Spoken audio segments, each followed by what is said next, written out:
تھوڑے دن پہلے وزیر اعظم کے مشیر برائے سیاسی امور رانا ثناء اللہ خان صاحب جو ہیں انہوں نے ہمارے پروگرام میں ایک بات کی تھی، اور یقیناً جب وہ آپ بات سنیں گے تو آپ کو سمجھ آ جائے گی کہ اب ہم اپنی روایتی سیاست کی طرف واپس جا رہے ہیں۔ سنیے رانا صاحب نے کیا کہا تھا۔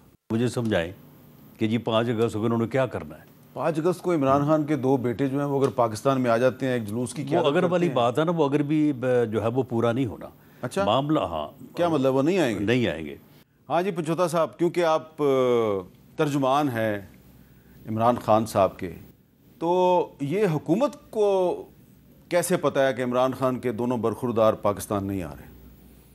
دیکھیں ہاں میر صاحب، پہلی بات یہ ہے کہ انہوں نے پہلے جب ذکر ہوا کہ وہ آ رہے ہیں تو اس وقت سارے اچھل اچھل کے یہ کہہ رہے تھے کہ وہ آئیں، ذرا ہم دیکھیں گے، گرفتار کریں گے۔ اور اگر اس سے پہلے ان کے بیانات اٹھا کے دے لیں تو یہ کہتے ہیں قوم کے بچے مروا رہے ہیں، عمران خان اپنے بیٹوں کو کیوں نہیں بلا رہا؟ تو پہلے ان کو یہ کہہ دینا کہ ایک بیان کے اوپر تو قائم ہو جائیں۔ دوسری بات یہ ہے کہ عمران خان کے بچے آ رہے ہیں، بالکل آ رہے ہیں، بالکل آ رہے ہیں، اور کوئی ایسی ڈائریکشن خان صاحب کی طرف سے ہم تک جو آفیشیل ہمارا چینل ہے نہیں پہنچی کہ انہوں نے کہا ہو کہ آپ ان کو روک دیجئے۔ اور تیسری بات یہ ہے کہ ان بچوں نے خود یہ وش ظاہر کی تھی کہ ہم آئیں گے، بلکہ انہوں نے بتایا تھا اپنے والد صاحب کو کہ ہم آ رہے ہیں، اور خان صاحب نے سن کے اس پہ مسکراہٹ دی، خوش ہوئے۔ تو یہ ایسی چمگوئیاں باتیں ہوتی رہتی ہیں، چلتی رہتی ہیں، افواہیں پھیلاتے ہیں لوگ، جھوٹی افواہیں، لیکن وہ بالکل آ رہے ہیں۔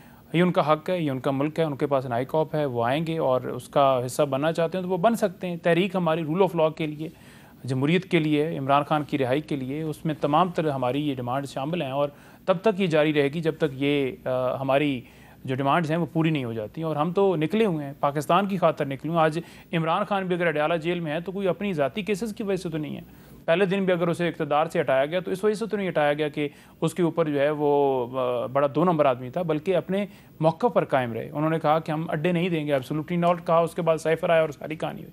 اس کے بعد بھی اب عمران خان کبھی بھی یہ نہیں کہتے کہ میں کو 2 سال پہلے میں موجود تھا جب یہ باتیں ہوئیں کہ انہوں نے کہا علیمہ خان کے بیان کو وہ سارا ٹوسٹ کر رہے تھے، تو خان صاحب نے کہا کہ آپ باہر جا کر یہ بات کرنا کہ 2 سال پہلے مجھے کہا گیا کہ 3 سال کے لیے آپ پیچھے ہٹ جاؤ، خاموش ہو جاؤ، اپنے موقف سے بیک پہ چلے جاؤ، لیکن 3 سال کا میں 3 منٹ کے لیے بھی پیچھے جانے کو تیار نہیں ہوں۔ تو آپ اس کے حوالے سے یہ باتیں کر رہے ہیں کہ دیکھیں جی یہ ہو گیا، وہ ہو گیا، وہ ڈیل کر رہے ہیں، وہ لیٹے پڑے ہیں۔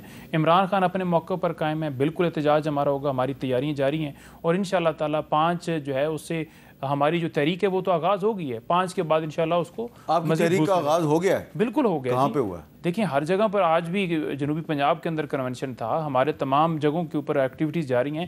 ان کی طرف سے چھاپے چادر چار دیواری کا تقدس وہ سٹل پامال ہے۔ میرے حلقے کے اندر 2 جگہوں پر، ایک عارف کے گھر، ایک غنی خان وزیر ہے، ان کے گھر ریڈ کیے گئے۔ جب میں جا کر میں نے وہاں پر کنونشن کیا اور بات کی، اور لوگوں کو اغوا بھی کیا جا رہا ہے۔ میرے خود حلقے سے لوگ ثناء اللہ کو اغوا کیا گیا۔ بلال اظہر کیانی صاحب، پہلی بات یہ ہے کہ کچھ فیڈرل منسٹرز جو ہیں آپ کے سینئرز، وہ کہہ رہے ہیں جی دیکھیں عمران خان کے تو بچے نہیں آ رہے، تو وہ تو پنچوتا صاحب کہہ رہے ہیں وہ آ رہے ہیں، تو آپ پھر یہی کہیں گے کہ آنا چاہیے، ان کا رائٹ ہے، والد سے ملاقات کرنا ان کا رائٹ ہے؟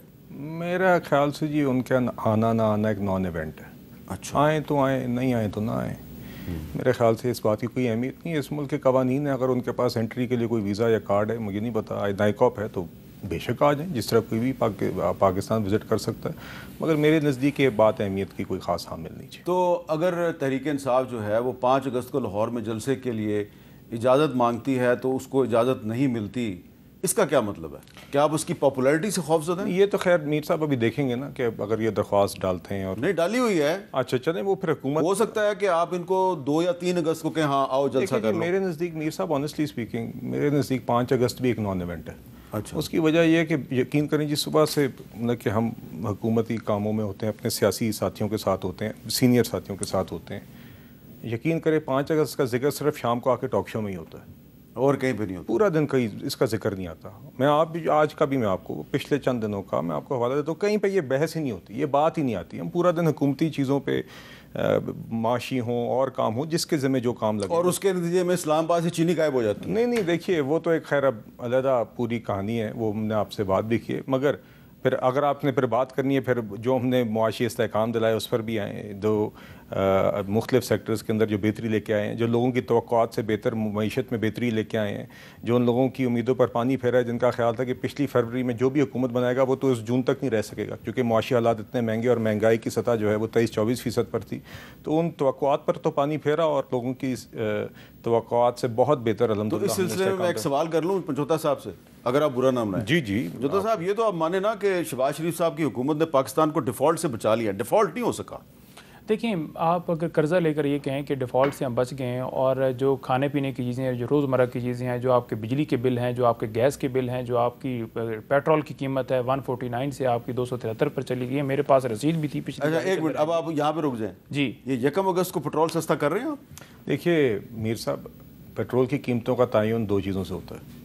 ایک گلوبل آئل پرائسز، جو بھی اس کے 2 ہفتوں میں اتار چڑھا رہا ہو. تو گلوبل آئل پرائسز تو نیچے آ رہی ہیں. جی، وہ 15 دن کا جو بھی ڈیٹا ہوگا. پلیٹس ایک جہاں پلیٹس کا ڈیٹا استعمال کیا جاتا ہے، اور جو بھی فارن ایکسچینج میں اگر کوئی اتار چڑھاؤ ہو جو ہمارا الحمدللہ اسٹڈی ہے، مطلب کہ 275 سے 282. 1 اگست کو کمی ہونی تو چاہیے. انشاءاللہ اگر پلیٹس کا ڈیٹا یہ کہے گا، میں آپ سے یہ کہہ رہا ہوں کہ مور اور لیس وہی پاس تھرو کیا جاتا ہے. کمی بھی. تو پنچوتا صاحب کہہ رہے ہیں کہ مہنگائی بہت ہو گئی ہے. نہیں، دیکھیے دوسری، ہاں اس پہ بھی آ جائیے.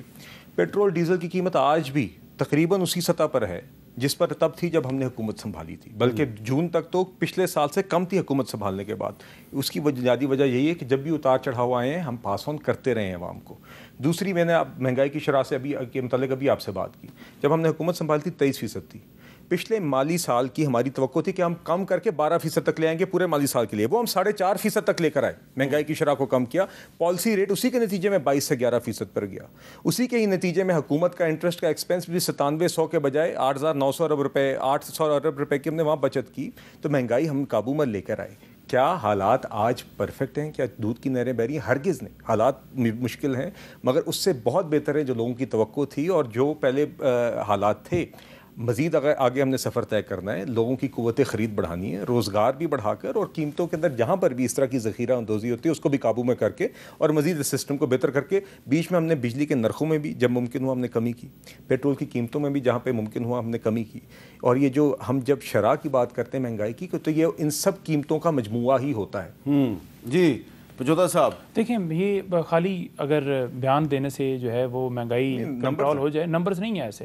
آپ کہہ رہے ہیں کہ انٹرنیشنل مارکیٹ کے اندر پیٹرول جو ہے وہ سستا ہے، اور ہم بھی اس کے حساب سے سستا کر لیں گے. تو پاکستان تحریک انصاف کی جب حکومت تھی اس سے آج کا کمپیریزن کریں تو آج ڈبل ریٹ کے اوپر کمی آئی ہے انٹرنیشنل مارکیٹ کے اندر. 62 ہے یا 64 ہے، اس راؤنڈ چل رہا ہے. لیکن اس کے باوجود آپ دیکھ لیں کہ 273 کے اوپر بیچ کے آپ یہ کہہ رہے ہیں کہ بڑا.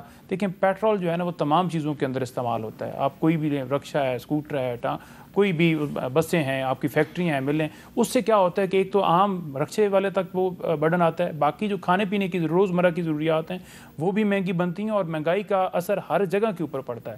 لیکن مہنگائی ان کو نظر نہیں آئے گی جن کے ATM کے اندر کوئی پتہ ہی نہیں ہے کہ کتنے پیسے پڑے ہوئے ہیں. مہنگائی اس کو پتہ چلتی ہے جس کی 20,000 کی ایک مہینے کی تنخواہ ہے، 25,000 کی تنخواہ ہے، یا 30 کی، جس کی نوکری ہے ہی نہیں. 20,000 کی تنخواہ نہیں ہونی چاہیے، یہ انلیگل ہے. کم از کم 40,000 ہونی چاہیے. بالکل 40,000 ہونی چاہیے. لیکن کئی جگہوں پر ایسا ہے کہ 25-30,000 کے اوپر تنخواہیں، اور میں اس کو ثبوت کے ساتھ آپ کے ساتھ ثابت کر کے دے سکتا ہوں. اب اگر PTI سے ہم نے معیشت پر بھاشن سنے نا، یہ تو اس طرح ہی ہے جیسے علی امین گنڈا پور سے دہشت گردی پہ بھاشن سننا. علی امین گنڈا پور نے جو الفاظ ہماری افواج کے متعلق ادا کیے 2-3 ہفتے پہلے ایک پریس کانفرنس میں، اور دہشت گردی کے متعلق اور افواج کے متعلق جو الفاظ ادا کیے تھے وہ وہی الفاظ تھے جو مودی کے تھے. اسی طرح آپ معیشت کو لے لیں. وہ لوگ جن نے 4 سال کی، یہ کیوں اپنی پرفارمنس کے بارے میں 4 سال کی بات نہیں کرتے؟ ہم پہ پتہ کیا الزام آتا تھا جب ہم اپوزیشن میں تھے کہ یہ 2013 سے 18 کے ہمیں رٹاتے رہتے ہیں. کبھی CPEC کی بات کرتے ہیں، کبھی لوڈ شیڈنگ کے خاتمے کی بات کرتے ہیں. ہمیں باقاعدہ جرنلسٹ کہتے تھے کہ یار آپ کیا بار بار اپنی ہم کہتے تھے ہماری کارکردگی ہم بولتے ہیں، کیوں کبھی 2018 سے 22 کی معاشی کارکردگی کے جملے ہی نہیں بولتے؟ یہ تو وہی ایک رٹی رٹائی وہی بات جو 2018 سے پہلے کی تقریر تھی عمران خان کی، وہی آج کل آ گئی، وہی ٹاکنگ پوائنٹس، وہی باتیں کرتے رہتے ہیں. 2018 سے 22 کے درمیان 2 کروڑ سے زائد لوگ غربت کی لکیر کے نیچے گئے. 50 لاکھ سے زائد لوگ آپ نے ان لوگوں نے بے گھر کیے. 4 سال مستقل مہنگائی رہی. 4 سالوں میں 4 وزرائے خزانہ آئے. اسد عمر صاحب آئے تھے پوسٹر بوائے بن کے. 1 سال کا عمران خان صاحب نے IMF نہیں جاؤں گا، خودکشی کر لوں گا میں، IMF نہیں جاؤں گا. پھر IMF گئے، خراب پروگرام اگری کیا. 4 سال میں 4 وزرائے خزانہ بدلے، اور جب کرسی جاتی ہوئی نظر آئی تو خود ملک کو ڈیفالٹ کی طرف دھکیل کر گئے. اور یہ وہ لوگ دھکیل کر گئے جو ان کو پتا تھا کہ IMF کا پروگرام ہم توڑ کے کیا کر رہے ہیں. مراد سعید کرے، ود آل ڈیو رسپیکٹ پنجوتا صاحب کریں، یہ معیشت کے لوگ نہیں ہیں، مگر جن لوگوں نے کیا ان کو پتا تھا کہ ایگزیکٹلی وہ کیا کر رہے ہیں، کون سی ریڈ لائن اس ملک کی اور ریاست کی اور معیشت کی وہ کراس کر رہے ہیں. ان لوگوں نے وہ پروگرام توڑا، ملک کو ڈیفالٹ کی طرف دھکیلا. شوکت ترین صاحب، تیمور جھگڑا صاحب آڈیو لیک صاحب کے سامنے. پھر جب ہماری حکومت آئی، ہم نے جب IMF کو چٹھیاں لکھیں when we got into negotiations with them کہ ہم نے پروگرام ریوائیو کرنا ہے، تو اس ٹائم پہ باقاعدہ چٹھیاں لکھی گئیں. آپ کو یاد ہے وہ چٹھیاں جس کے متعلق پھر آڈیو لیکس آئی تھی کہ یہ کسی طرح PTI کی اس ٹائم پہ وزیر خزانہ برائے خیبر پختونخوا اس ٹائم پہ جھگڑا صاحب تھے، تو چٹھی لکھی گئی تھی باقاعدہ IMF کو کہ کسی طرح یہ ریوائول سبوٹاج اور ملک ڈیفالٹ کرے اور یہ IMF کا پروگرام اگری. چلے اب آپ اس طرف چلے گئے، میں نے ایک بریک لینی